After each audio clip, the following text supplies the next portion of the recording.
것을 좀 말씀을 드리면서 축복하는 그것을 좀 다른 각도에서 생각을 해봤어요. 우리가 교회를 향해서 말씀을 전한 다음에 성도들에게 하나님의 축도를 하고 축복을 해주는 것이나 우리의 삶에 있어서의 모든 되어지는 일들을 우리가 정말 하나님의 축복받은 자로 우리들이 그들을 축복하는 것도 내 말로 내 것으로 하는 게 아니구나. 그것까지도 모든 삶을 주관해 주시는 분이 하나님이시고 하나님의 권세에 의해서 이루어진 것이라면 내가 하는 모든 축복의 말도 내가 내 말을 찾아서 하는 것이 아니라 하나님의 권세로 하나님이 주도해서 해야 되겠구나 하는 그런 좀 다른 차원에서 생각을 하게 됐어요. 그래서 모든 것은 생명도 나의 모든 삶의 것도 하나님의 손에 있는 것이 주님의 손에 있다면 주님의 권세로 주님의 축복으로 내가 해야 되겠구나 하는 좀 그런 생각을 해봤어요. 맞습니다. 우리가 뭐 축복을 할 때도 정말 이런 세상적인 축복이 아니라, 그죠? 이런 하늘의 권세를 가지도록 축복해 주는 거죠. 그죠? 그러니까 우리가 막 세상적으로 높아지는 걸 축복해 주거나 그걸 정말 복 받았다고 이야기하는 것이 아니라, 하나님 이 사람 속에서 하늘의 권세가 나타나게 해 주십시오. 버리는 권세, 낮아질 수 있는 권세, 그죠? 죽을 수 있는 권세, 그죠? 기꺼이 누명을 쓸 수 있는 권세. 그래서 오히려 원수와 화해할 수 있는 권세, 이런 권세, 하나님의 아들의 권세가 나타나게 해주십시오. 우리가 정말 그런 이제 말씀을 알면은 정말 그런 축복을 해줄 수가 있는 거죠. 우리 자녀들에게도 그렇고, 그죠? 아주 좋습니다. 또 실질적으로 이제 저와 저희 집사람하고 얘기하는 가운데 지난주에 기도에 대한 얘기도 우리가 많이 했는데 저희 집사람이 그런 얘기를 하더라고요. 여보, 우리가 기도할 때는 우리가 같이 함께 나누고 말씀 들었던 또는 당신이 알고 있는 하나님의 말씀 속에서 그 말씀을 기억하고 기도로 옮겨가는 걸 우리가 훈련을 했으면 좋겠다는 얘기를 저희 집사람이 얘기를 하더라고요. 그래서 저는 전혀 그런 생각 안 하고 기도로 생각나는 대로 제가 나름대로 하는 그 기도가 오늘 권세라고 하는 말씀을 생각해 보면 우리의 모든 것도 말씀의 포커스에서 되도록이면 기도도 그렇고 축도도 그렇고 모든 우리의 삶이 일어나는 것도 우리가 다루고 있는 말씀을 기준해서 생각하는 게 참 귀하구나 하는 것을 다시 한번 깨닫게 되네요. 아멘입니다. 그렇죠. 기도는 항상 말씀과 연결이 돼야 되는데, 그죠? 말씀과 떨어진 기도는 상당히 좀 문제를 많이 일으키게 되는 거죠. 아주 좋습니다. 제가요, 왜 그 얘기 했냐면요, 우리가 이제 밥 먹을 때 식기도 하잖아요. 그렇죠? 근데 우리 루틴의 말들이 이렇게 나오잖아요. 근데 우리는 지금 그래도 내가 뭐, 현장이 열린 것도 없고 하지만은, 나 삶에서 이 말씀이 나한테 은혜를 주시는 거를 가지고 뭐 긴 말 안 해도 한 말이라도 그 말 따라서 하면은 주님이 들으시는 거고 그래서 제가 그게 패턴을 바꿔야 되는 것 같더라고요. 그래서 제가 그냥 우리 목사님한테 얘기했죠. 우리가 그냥 밥 먹을 때 하는 잠깐의 말도 우리가 들은 거에서 하나님이 주시는 은혜의 말씀이 그 안에 떨어지는 게 중요하니까 많이 중요하더라고요. 맞습니다. 그래서 내가 루틴의 말을 좀 던져야 되는 것 같더라고요. 그렇죠. 그래서 제가 이런 저런 모양으로 많이 아주 그냥 당하고 사람들이 아주 그 은혜를 받으신 분의 그런 것들을 잘 제가 아주 이렇게 좀 성장돼 가고 있는 것 같아요. 좋습니다. 아니 그러니까요 서로 나누는 중에 예. 서로 약한 거 서로 보여주고 예. 바꾸면 되잖아요. 그렇죠. 예. 언어를 이제 이 복음의 언어를 자꾸 써보면 오히려 생각도 많이 되거든요. 예. 네, 맞아요. 맞아요. 언어를 써봐야 됩니다. 언어를. 그러니까 이 복음을 들었을 때 이제 그 사람 속에서 말씀이 이렇게 자라고 있다는 걸 볼 수 있는 게 뭐냐면 같은 언어를 쓰고 있느냐를 보면 알아요. 예. 그게 내한테 확 이해되고 내 안에 이렇게 경험이 돼야지 그 말이 나오거든요. 그 언어가. 예. 그런 것들 아주 중요하고, 그래서 이제 뭐 식사할 때도 그렇고 아니면 그 평온을 구하는 기도를 같이 이제 식사 때마다 같이 천천히 같이 한번 읽으면서 해본다거나 이런 것도 참 필요합니다. 예, 평온을 구하는 기도가 너무 좋으니까요. 예. 예, 우리 뭐 박신호 목사님 오늘 내용 가운데 나눌 거 있습니까? 아까 좀 나눴던 걸로 예. 좀 하고요. 한 가지 이제 거의 같은 맥락의 질문인데 지난 한 주간 동안 좀 질문이 있었어요. 예. 그게 뭐냐면 과연 이 신약 시대에 예. 목사라고 하는 위치는 어떤 위치인가? 예. 어떻게 보면 권세와 같은 이야기인데 예. 목사라고 하는 사람이 만든 아니면 어떤 제도가 만든 성경적인 것이 아닌 그 권세는 아무런 의미가 없잖아요. 예. 의미가 없을 뿐만 아니라 또 그 권세는 결국은 그런 권세를 부림으로 인해서 쌓아 올렸던 것들이 더 엄청나게 크게 무너져 버리고 또 영향력을 많이 미치잖아요. 그렇죠. 예. 근데 제가 이제 신약 성경을 통해서 이렇게 보여지는 것은 우리 모두는 다 똑같은 베드로전서 2장 9절 말씀과 그렇죠. 같이 나는 택한 족속이요 하신 그 모든 말씀처럼 우리 모두에게 다 똑같은 이제 그런 동일한 어떤 한 데나리온의 은혜가 우리 가운데 다 임했잖아요. 그 중에서 목사라고 하는 이 역할은 과연 어떤 건가? 성경이 말하고 있는 지금 현재 우리 있는 목사 이것을 한번 좀 궁금함이 좀 들어서 뭐 같이 좀 잠깐 쉐어해보고 싶었었거든요. 그 이제 목회 서신이라고 이제 특별히 이제 그 디모데 전후서 디도서가 목회 서신이잖아요. 디모데라고 하는 목회자 또 디도라고 하는 목회자에게 특별히 이제 바울이 1대1로 쓴 편지가 디모데 전후서 디도서 이렇게 되어 있는데 사실 그 목회자라고 이렇게 뭐 이렇게 교단에서 세웠다 이런 것도 뭐 중요할 수 있겠지만 더 중요한 건 이제 루터 같은 경우도 목회자가 해야 될 일은 율법과 복음의 관계를 정확하게 깨닫고 경험하고 그거를 말씀 시간에 성도들에게 풀어낼 수 있어야 된다는 거죠. 그래서 자 은혜의 말씀이 들려와야지 성도들은 아무 일 안 하고도 말씀이 자기 마음의 밭에 떨어져서 그 말씀이 열매를 맺을 수 있거든요. 그러니까 중요한 건 복음을 전하는 자가 없이 어떻게 듣겠어요? 그렇죠. 그러니까 이 목회자가 해야 될 가장 어떻게 보면 유일한 일이 중요한 일이 말씀을 자기 자신이 먹고 그 말씀을 성도들에게 이게 은혜의 말씀을 성도들의 마음밭에 뿌려주는 일을 해야 되죠. 너무너무 중요한 일이죠 사실. 왜냐하면 성도들이 스스로 말씀을 이렇게 그 처음부터 먹을 수가 없거든요.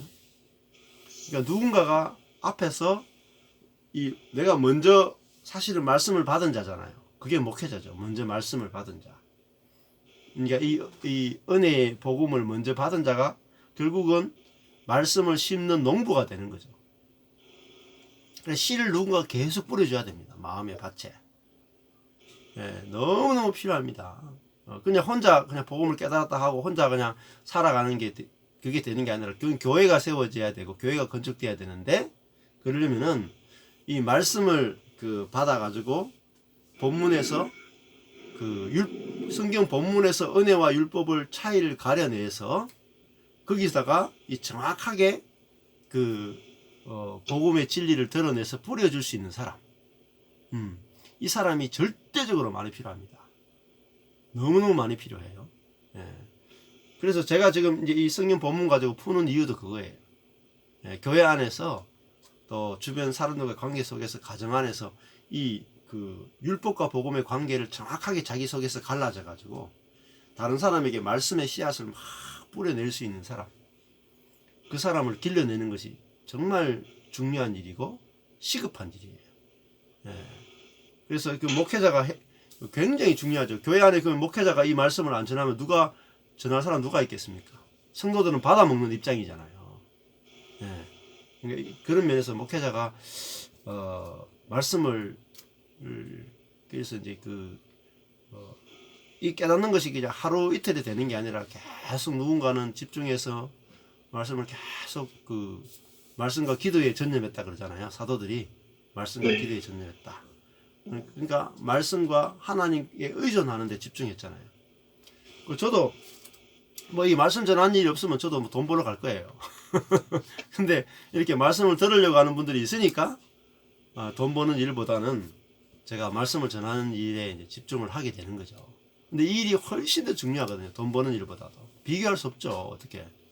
예. 근데 이 전할 자가 너무나 많이 필요합니다. 예. 그리고 또 저도 제가 이렇게 전하는데 유튜브에 올린 이유 중에도 제 입으로 전하는 한계가 있거든요. 체력도 한계가 있고 시간도 그렇고 거리도 그렇고 다 한계가 있으니까 유튜브에 이제 제가 자꾸 올리는 이유가 그거 하면은 뭐 언제든지 시공간을 다 초월해서 들어올 수 있으니까요. 너무너무 중요한 것 같아요.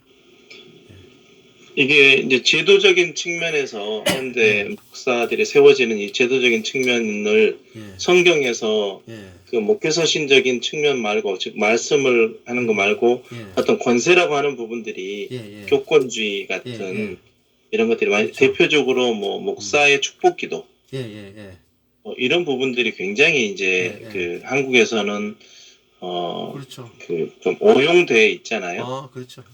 그래서 목사에게 축복 기도를 받아야만 된다라는 어떤 그런 어떤 그 강박관념이 성도들에게 알게 모르게 작용을 하고 있거든요. 그렇죠. 이런 부분은 어느 누구도 어린아이도 뭐 어른을 축복해 줄 수 있는 거잖아요. 그렇죠. 그래서 이런 목사의 축복 기도라고 하는 것들이 과연 성경적으로 구약에서는 충분히 그 뭐 민수기에서도 보면 제사장의 축복 기도 이런 것들이 있지만 이 신약 시대에서는 그 역할이 어떻게 성경에서는 해석이 되고 있고 어떻게 또 방향을 잡고 가야 되는 건지 그런 뭐 축복 기도라든 이런 것들은 사실은 우리 전통으로 다 만든 거죠. 실제로는 성경에서는 예배도 이런 형식으로 드려라 하는 게 없잖아요. 예배 틀 같은 거 성경에 안 나오죠. 근데 그런 것들은 우리가 뭐 자유하시면 될 것 같아요. 뭐 그때 그 교회 상황에 따라서 그렇게 하시면 될 것 같고 또 이것도 뭐 처음부터 이렇게 뭐 탁 바꿀 수는 없고 저도 이제 저희 교회 안에 축도를 하잖아요.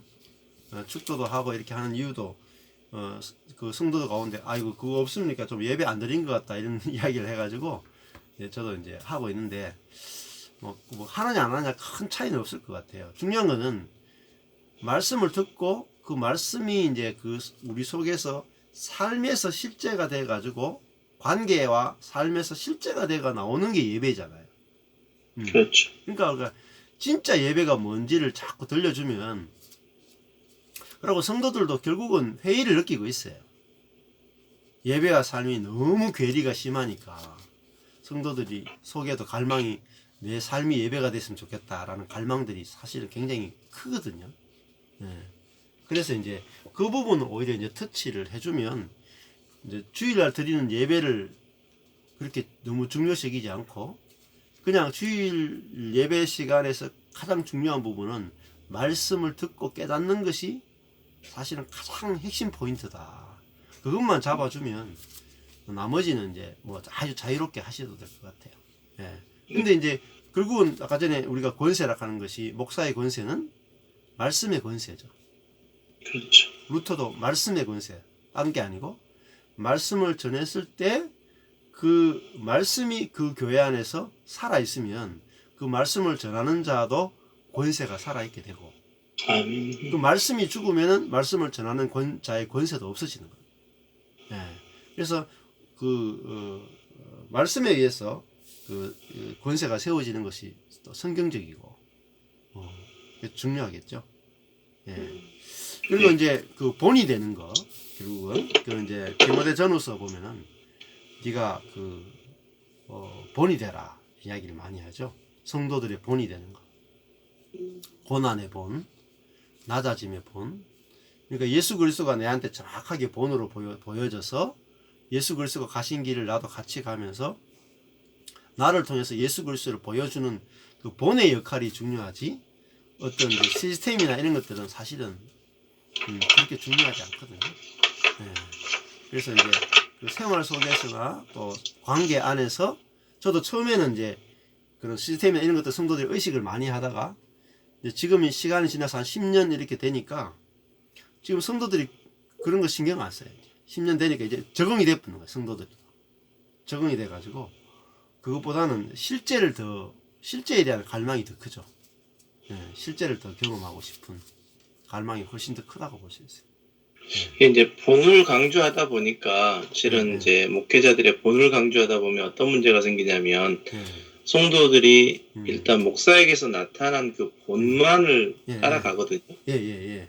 본만을 따라가다 보니까 그게 복음 즉 예수 그리스도로 귀결되는 게 아니라 목사의 인격으로 귀결되는 거죠.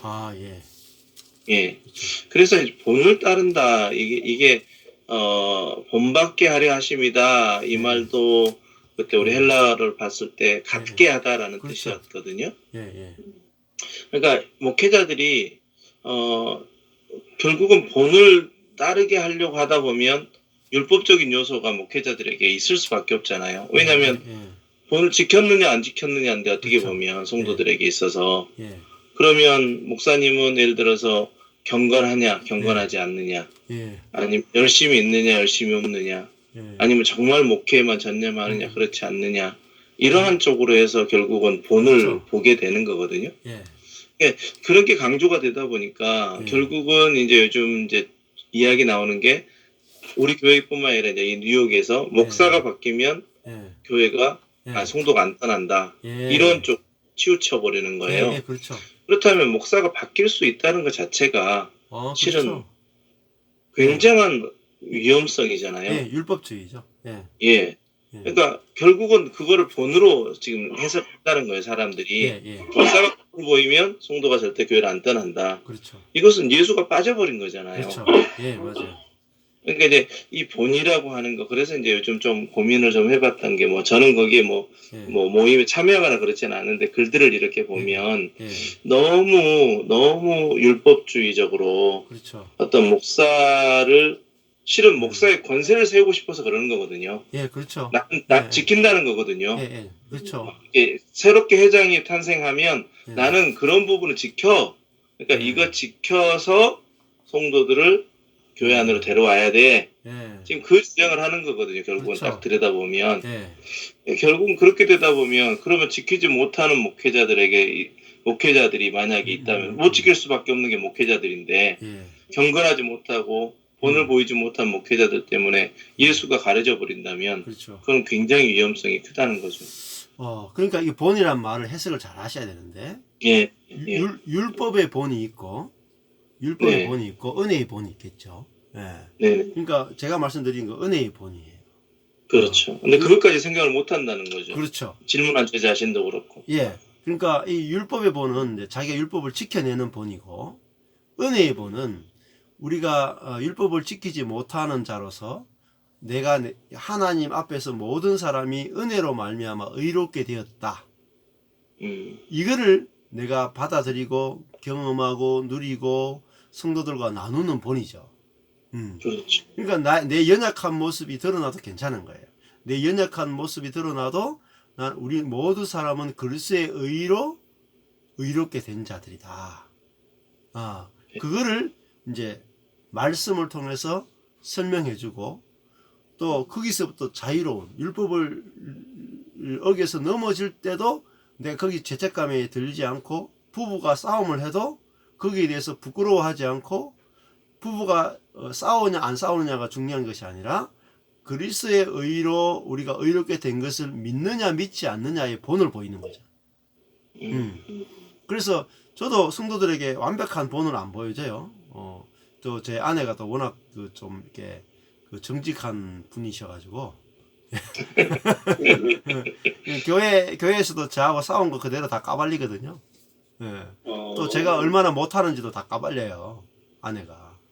근데 그래서 제가 정말 말씀대로 온유하고 정말 말씀대로 겸손하고 막 그걸 본으로 제시하는 게 아니고 네. 나의 행위와 상관없이 그리스도의 은혜를 누리는 본. 내 자신도 정죄하지 않고 남도 정죄하지 않는 그 본을 보이는 거죠. 그러니까 율법이 말하는 본과 완전히 다른 본을 보인다는 거예요. 그렇죠. 예. 안식하는 본, 자유하는 본, 그죠?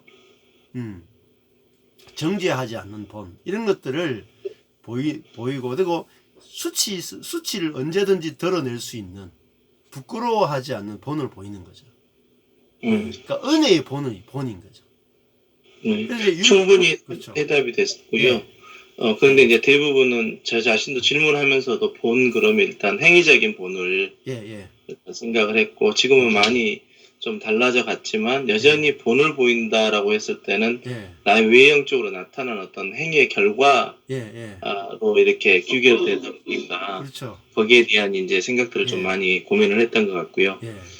성도님들도 실질적으로 목사님들에게 그러면 우리 목사님이 부끄러운 것도 수치 이런 것들도 그냥 내어놓을 수 있어서 진리 안에서 자유하는 것을 보는 것보다도 어떤 행위적인 것들을 그렇죠. 많이 보다 보니까 그것 때문에 실은 또 많이 넘어지고요. 그렇죠.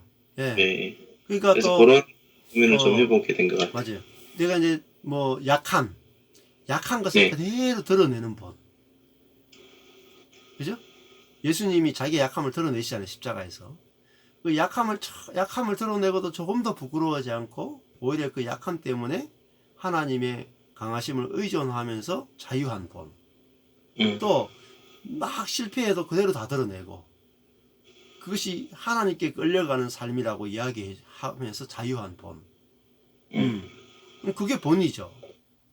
그렇죠.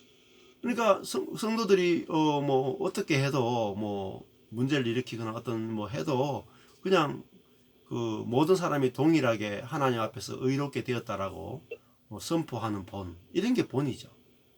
복음을 그대로 말로 표현해내고 그걸 그대로 누리고 그걸 나눌 수 있는 본이고, 결국은 또 그 은혜의 말씀을 계속해서 사람들에게 나눌 수 있는 본, 이게 정말 본인 거죠.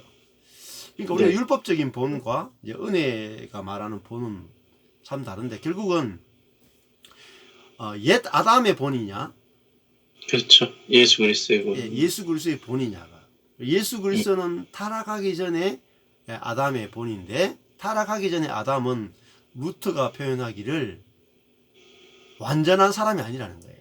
타락하기 전에 아담은 하나님의 은혜를 절대적으로 의존하는 의존적 존재였다는 거예요. 이게 굉장히 중요한 거예요. 로마 가톨릭은 그렇게 생각하잖아요. 로마 가톨릭은 인간이 타락하기 전에 스스로 죄를 짓지 않을 수도 있는 온전한 사람이었다라는 게 더 가까워요. 네네네. 자유의지를 가지고 죄를 짓지 않을 수도 있는 존재.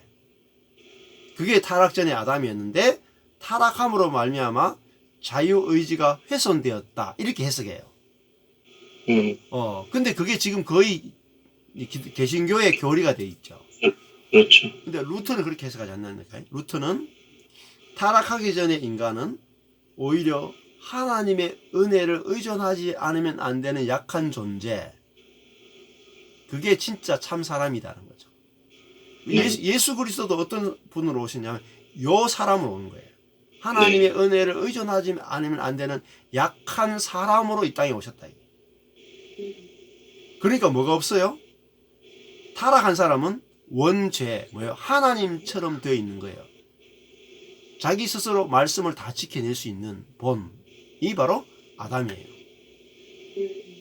그러니까 이 두 가지 중에서 목사는 참 사람의 본을 보이는데, 그거는 이제 타락하기 전에 아담, 그리고 이 땅에 사람으로 오신 예수 그리스도의 본을 보이는 자라는 거죠.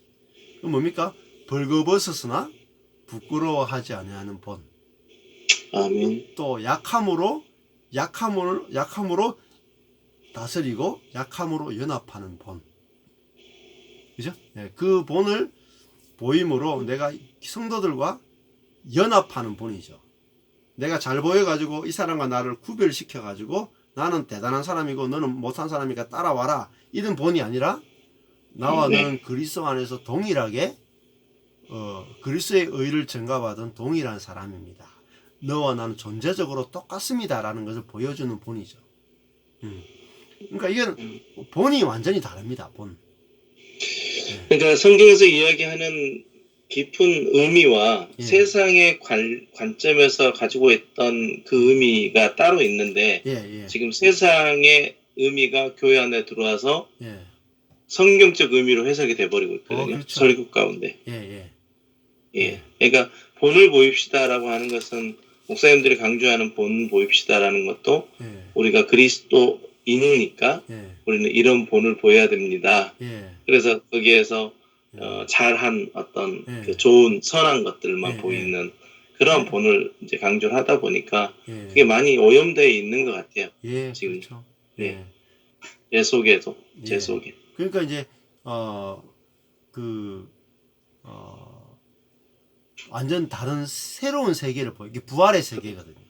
그렇죠. 율법의 세계가 아니라 부활의 세계, 완전히 은혜의 세계의 본을 이제 요즘 깨달아지는 것은 우리는 예수님을 닮는다 그러거든요. 뭐 그것도 정말 나쁜 표현이 아닌 것 같은데, 근데 더 은혜적인 표현은 우리 안에 그리스도를 내놓는 거잖아요. 그리스도로 사는 거잖아요. 그게 더 은혜적 표현인데 예수님을 닮는다는 표현도 그렇죠. 결코 나쁘지 않다라고 생각되는 게 뭐냐면 결국은 우리 안에 그리스도를 내어놓으면 다른 사람이 우리 사람을 서로 봤을 때는 예수님을 닮는 것처럼 보여지잖아요. 그렇죠.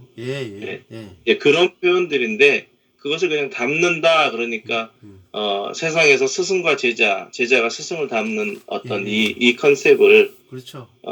그대로 가져와서 성경에 접목을 해버리다 보니까 사람들에게는 훨씬 이해시키긴 좋았는데 너무 곡해가 되는 거죠.